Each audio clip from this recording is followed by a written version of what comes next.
is where I disagree with her. I would not have shared that. I would have said that something happened in my family that I'm not, because of privacy, going to share. And whatever people would have speculated, that would have been on them, but I would not have told that about my children. I felt so uneasy when she shared that. Because to me, that's just something that's so private. When those kids get older, maybe they don't want the world to know that. You understand what I'm saying? Maybe that's going to be a part of their trauma, to know that everybody knows it. I just wouldn't. In that, when you're a business owner, come sometimes and just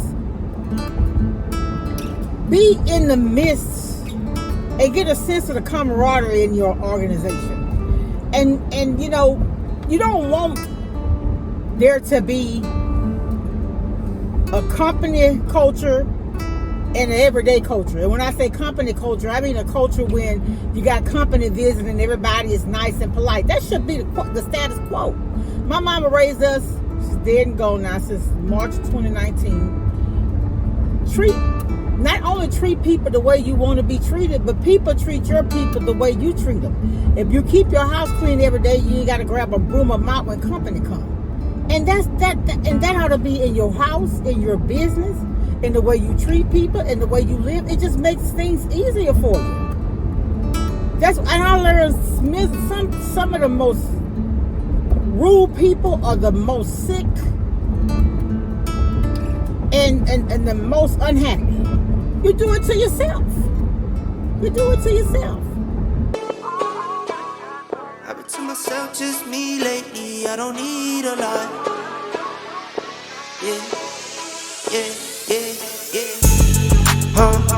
I've been to myself, just me lately. I don't need a lot. No. Just me and the fam, few friends ain't playing. I don't speak a lot, and I can't stop. And I can't stop. Good morning, happy Monday. It is Monday, November the 18th. Welcome all my new subscribers. It is all love over here. We talk about all things, mostly about single parenting, job situations. We share recipes and things like that. But what I really want to talk about today is community service. Let me tell y'all something. As a young single mom, my whole focus was taking care of my children, trying to provide a decent life for them, and while going to school and not being able to take them to church, my oldest sister took her kids, and she and the lady that was driving the bus would come and get mine. And so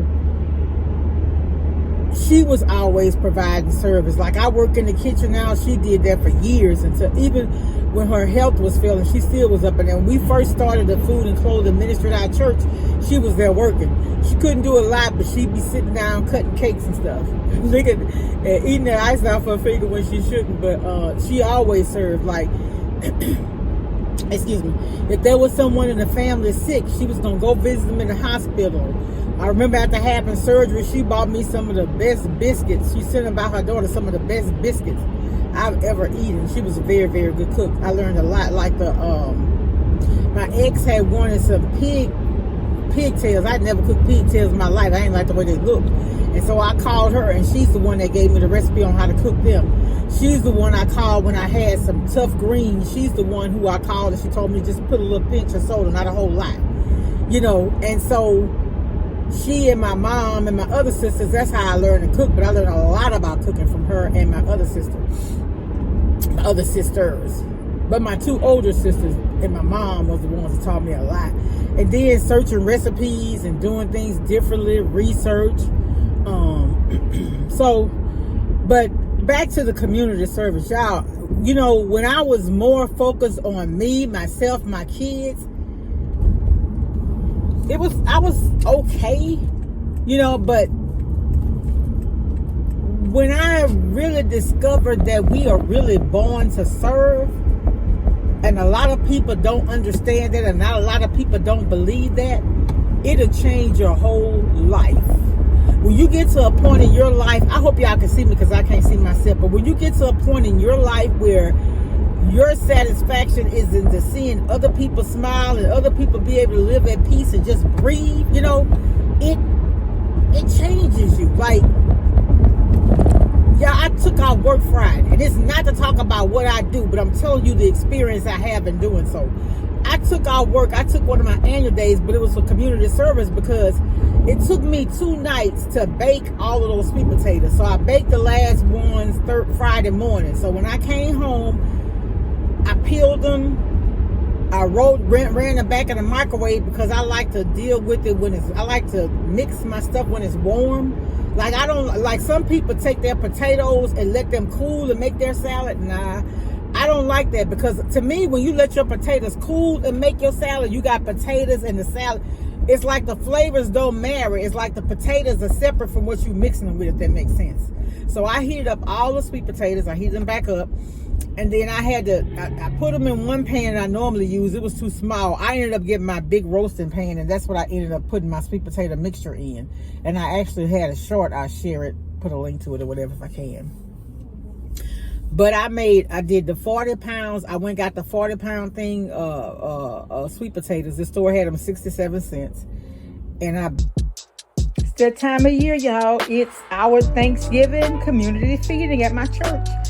So I am getting ready to make the filling. I washed these potatoes. I patted them dry. I rubbed them down with vegetable oil, and I pricked them with a little knife. I'm going to bake these on 400 for about 45 minutes or until they're done. And so I'm making 20 sweet potato pies. So what I did, I bought a case of sweet potatoes.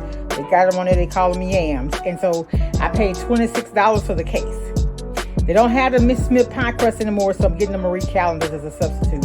And they're okay, but nothing is like Miss Smith. But anyway, y'all, help, share, support, uplift. It's a blessing. It makes you feel so good. Talk to y'all later, and happy holidays. Y'all, I'm doing pies for our feeding tomorrow. I took off today. Happy Friday. Y'all, this is 40 pounds of sweet potatoes. They're not really that sweet though, so I use 7 cans of condensed milk, 36 eggs, the whole 40 pounds. I used about 3 pounds of sugar, 2 pounds of brown sugar, and like I said, 7 things of condensed milk in. This one of those roasting pans, the rectangular ones you fix like turkey and stuff in, and it is full to the brim. So I hope it come out good. You know, I just try to fix it so it'll be good like I fix it for my family. I hope they enjoy it. Much love, y'all. Y'all, here are the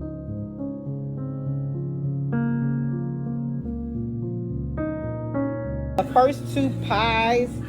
So my crust kind of cracked a little bit here, but here are the pies. It was a success. Awesome feeling to serve others. Baked all of them, and then that's what I made the pies with. That 40 pounds made exactly 21 sweet potatoes pies.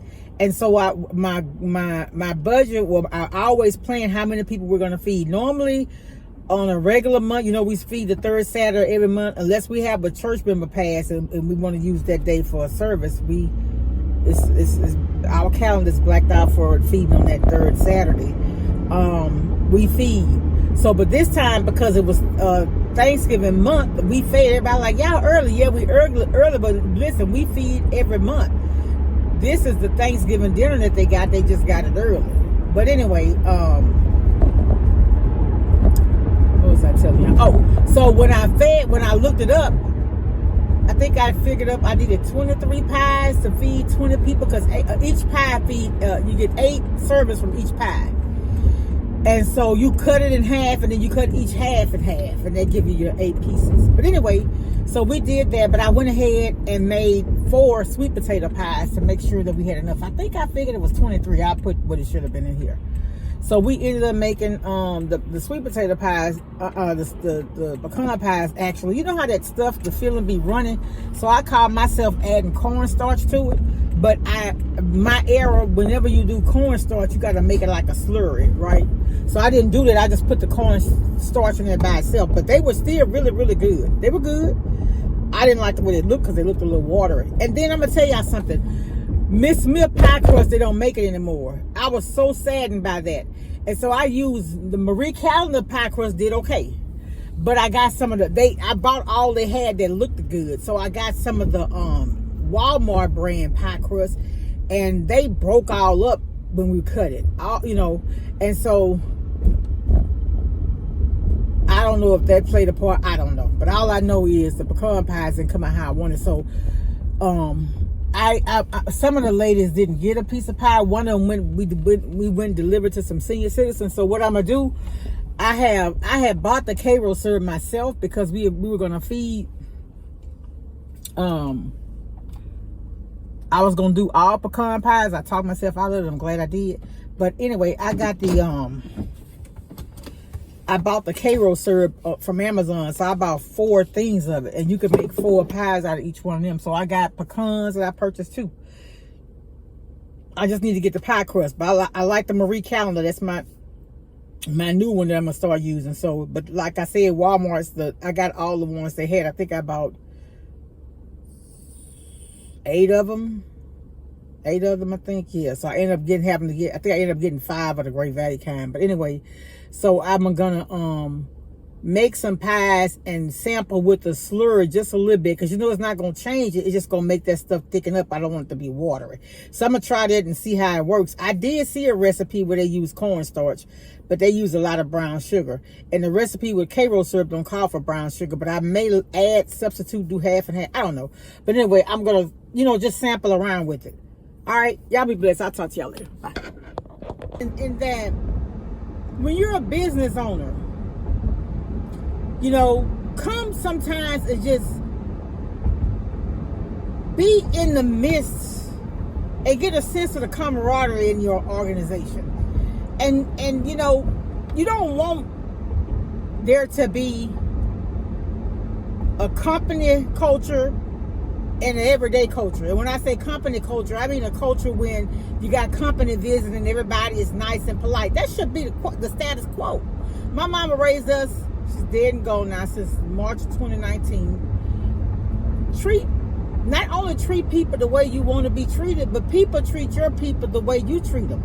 If you keep your house clean every day, you ain't got to grab a broom or mop when company comes. And that ought to be in your house, in your business, in the way you treat people, in the way you live. It just makes things easier for you. And I learned some of the most rude people are the most sick and the most unhappy. You do it to yourself. You do it to yourself. I'm beginning to think now, I frown so much, I might have a frown thing in my face. But you know what? If that's what it's supposed to be, then that's what it's going to be. If I get a frown from smiling all the time, the Lord gonna make the person for me love that frown on my face. That's how I feel. I wish I'd have been like that when I was younger. And young women, don't go around thinking because you give your body to a man that he loves you. No. He just wanted to be intimate with you. Intimacy and love, it should, but it doesn't always have one to do with the other. Yeah, I know that may sound stupid, but it's the truth. Y'all, I was listening to a lady. I hadn't ever seen her before in my life. But last night, I was online on YouTube, and it came up. Her name is Isis, ISIS. I'm going to share the link. And I know another lady was describing her today and said she looked like Cardi B or someone. I really don't get into the female entertainers. I really don't. But anyway, when I heard her sharing this story, I was like, why would she tell somebody that? Her story was that and I'm going to link her video because I'm talking about her, but I just found it so sad. But her story is she started this channel, and she was talking about, what was the name of it?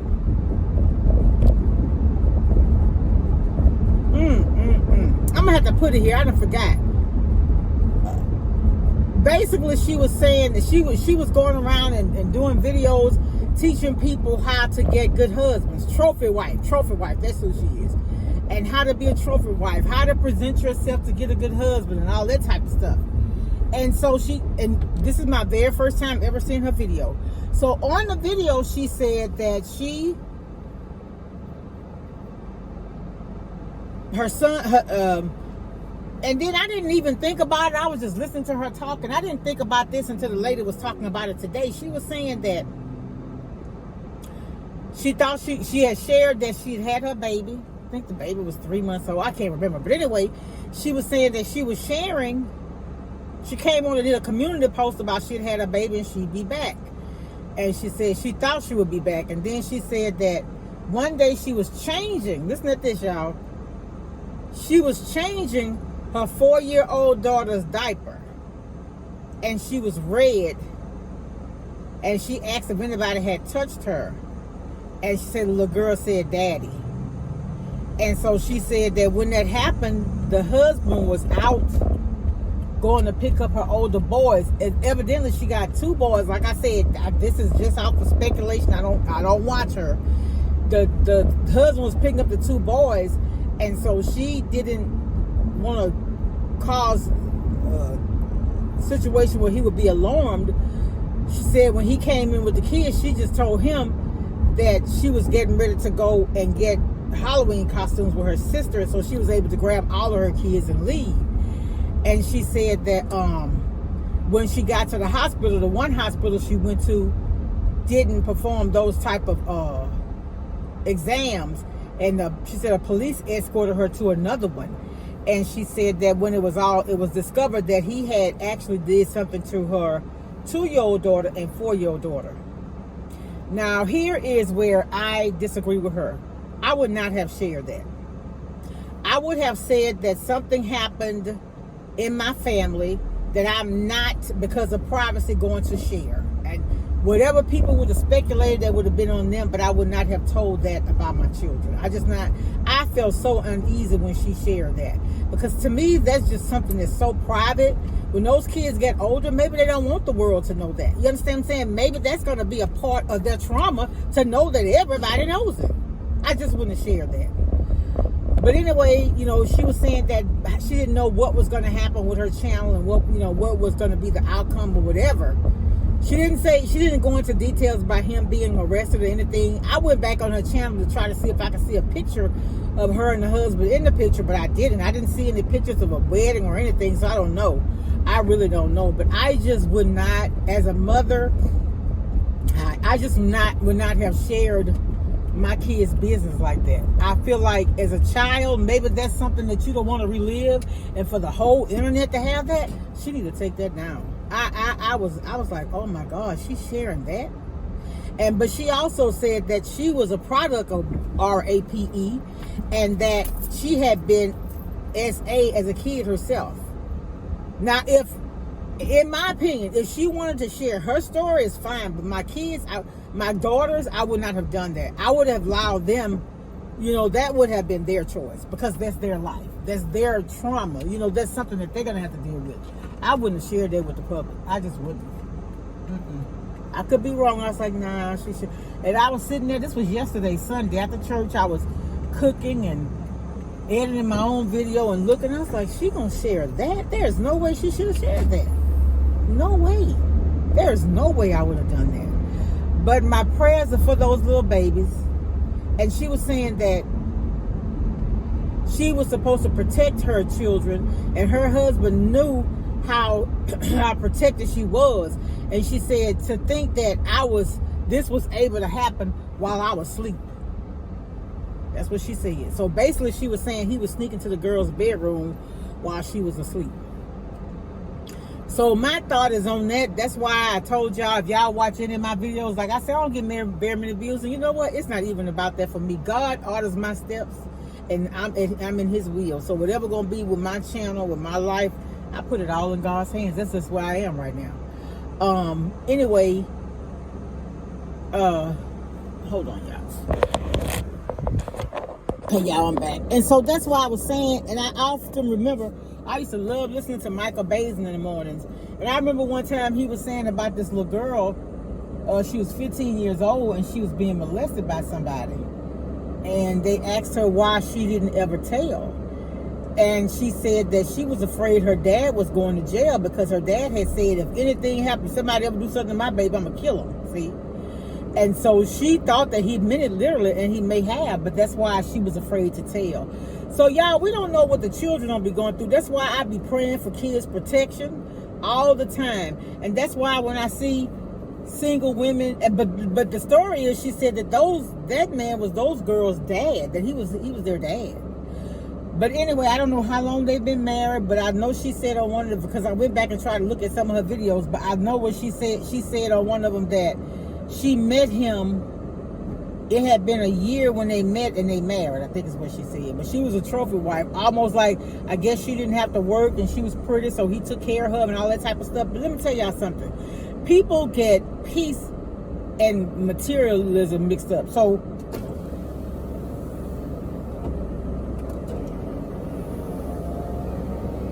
I'm not driving the car I want.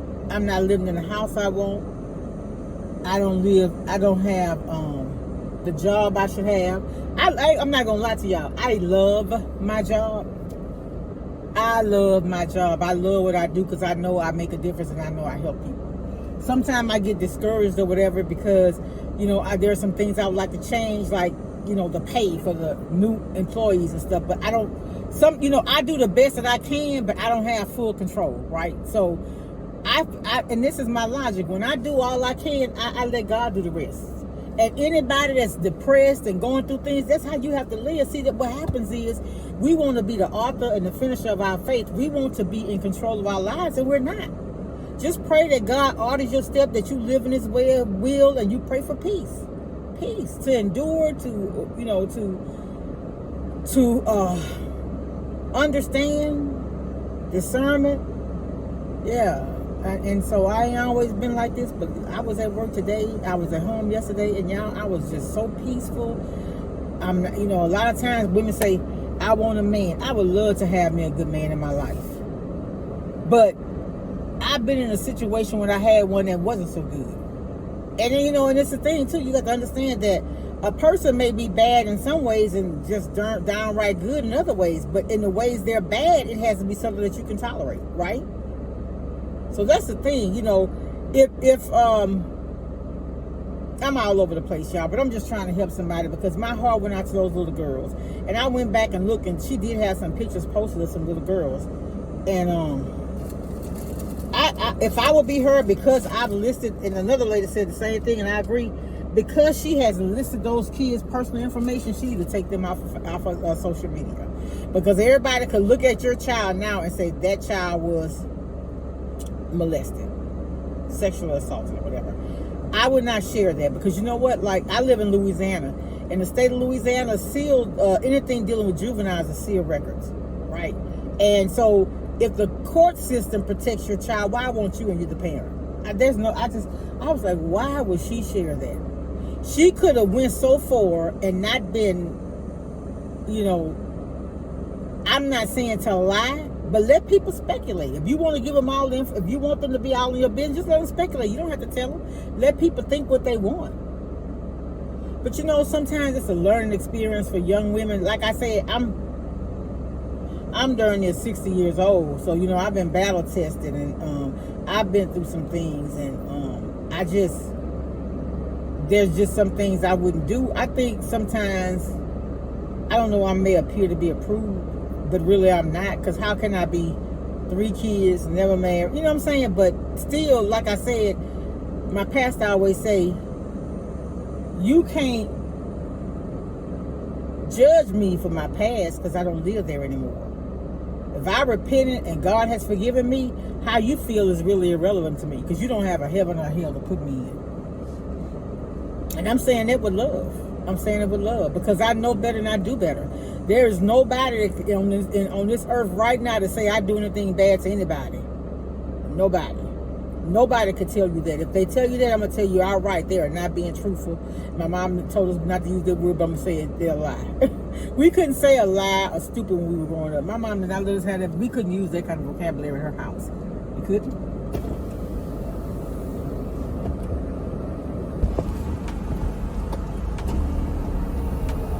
All right. So y'all, as a young woman, I'm gonna tell y'all something that I experienced, and I don't, y'all can tell me, because look, we all have done things that we're not proud of. We've all have been something to somebody that we deserve better, and we settle for less than what we were worth. I'm saying I can only speak for myself. I don't know what you've been through, but I'm just telling you I have. And so I'm gonna tell you something though. When I was in a relationship and I felt a shift in the relationship, and I didn't feel like I was being treated the way I needed to be treated, I didn't feel like the best version of myself.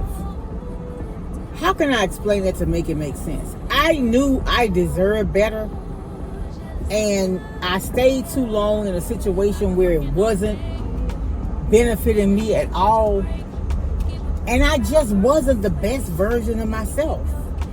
And now that I'm out and been out for a long, long time, I feel like I'm coming around to who the Lord made me to be. It's like I have more energy, I have more drive, I'm more focused. And I think, when God be showing us things and we don't listen, or that's why you got to pray for discernment so you'll know. Lord, speak to me, show me, teach me, tell me. It's like my pastor was saying, sometimes when you get through praying, just stay there, because God may want to talk to you in that silence. And y'all know what? That's why I love cooking. And cooking for me is that place where I plan out my week. I plan out my direction for my life, the things I want to do. And then even though I try to make my own plans, I'm like, Lord, is this what you have for me? Because I got some decisions I got to make about my life next year, and I'm leaning on God to show me what to do. I am. I don't know. It's just, okay, hair on my chin right there. Anyway, yeah. So, and y'all, don't be so quick. And this why, and I talked about this before. As a woman, a single mother, don't be so quick to move men into your home around your children. You barely know a man and he in your house? No, And then you go out to the store or whatever and leave him in the house with your kids? Remember, this lady said that the guy that supposedly abused her children was their biological dad. Can you imagine? Can you imagine? But you know what? And I didn't catch this. But I went back and looked at it because it just puzzled. I went back to it after the lady was like, well, my first concern was, how is it that you changing a 4-year-old's diaper? And I was like, oh, you're right, because I guess I wasn't listening close enough. And then she said when she first married the man, he RAPED her several times. So when you're dealing with a person like that, they have some type of sexual criminality about them anyway. Wouldn't you agree? You love me, but you do that to me instead of wanting to love me the correct way? I don't know. All I know is don't look for a man, seek God. Seek you first the kingdom of God, His righteousness, and all things be added to you. Seek God. And I feel like a lot of things we go through in life, we're not putting Him first. And God is a jealous God. Yes, He is. He is. And I remember we had a pastor, his name was Reverend Emil Jones. And he actually taught classes, theology classes. And one sermon, he was saying that, you know what happens to people when they finally come to God? He said, you know, like you go to the hospital and you're in such unbearable pain where you can't even talk. And they have this little thing, it's like a little chart, and it has from 1 to 10 the amount of pain that you're in. He says sometimes it becomes so dire that a person has to be on 10. And on 10 literally means you're at the most excruciating pain that you can tolerate. And that's when a person turns to God. It has to get that bad in their life when they turn to God. I know for me,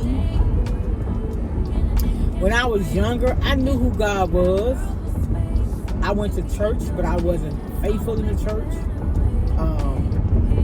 If I got up on a Sunday morning and I didn't do my hair, I wouldn't go. If I didn't have anything to wear, I wouldn't go. If I just was a little tired, I didn't go. But I get up when I'm tired. I don't like what I'm gonna wear. I don't feel like being bothered. I go to work, right? So if God is my source, I won't go get up and serve Him, but I get up and go to my resource, which is a job. That's a problem. And I know people say you don't have to go to church to be saved, but if you saved, you want to go to church, because it's almost like, for me, it's like my car is running out of gas and I go back to church and I get a refill. Yes, Lord, come through for me. I'm telling y'all, that's the truth. That's how I feel sometimes. That pastor, Reverend Bertrand Bailey, he really touched my son this week, and he touched me as well with the things he was saying. I haven't gotten that many views, but he said, I want to keep talking about it. He said, because as Christians, we're supposed to be living a life that brings other people to Christ to keep them from going to hell. He said a lady was saying, don't go there. And he said she was talking about, I guess she was talking to somebody. She was talking about don't go there as in conversation. He said, I'm talking about hell. He said hell is only, there is a way to hold on. How you had that? There is a way to stay out. There is no way to get out. You're going to spend eternity somewhere. And he said eternity is too long to be wrong. Oh my God, that man know he preached. And then so this is on the Friday night. We had on Wednesday, Thursday, and Friday. I didn't get a chance to record this because I had recorded a big part of it, and I said I will let somebody. I'm gonna send a link so y'all can go look at it. And this is what he said. I'm not gonna go to the bank now. There's the exit only. I'll go right here. He said that I'll wait. He said that you know, fellowshipping with people and sharing the word with them and sharing Christ with them is sharing a gift. And so he had called this young man up. He said, young man, I want to give you this gift. And he said, I want you to open it. And y'all guess what it was? It was a big bag of lifesavers. So he had the young man, to go around the crowd and give lifesavers to people. And y'all know that night, Friday night, that little guy came up and joined church. Now, mind you, he had been in church, but he said he was led astray by his friends and stuff. He had a charge, y'all. This young man was getting ready. They had him in the news earlier this year. He was getting ready to face a second-degree murder charge. Yes, sir. Yes, ma'am. And know what happened? He said he was there in jail. He said he was praying. He said his mama was praying. He know his grandmother was praying. And he said the Lord told him to be still. And guess what? That young man did not get a charge. He got out of that. Whatever it was, he wasn't even involved, but his friends was. He said he realized that he don't need those type of friends. Yeah, he gave up and gave his testimony that Friday night. The guy that walked around with the lifesavers. Lord have mercy, Jesus. And I'm going to tell y'all this and I'm going to let y'all go. The Thursday before, so we were off All Saints Day, which was on a Friday.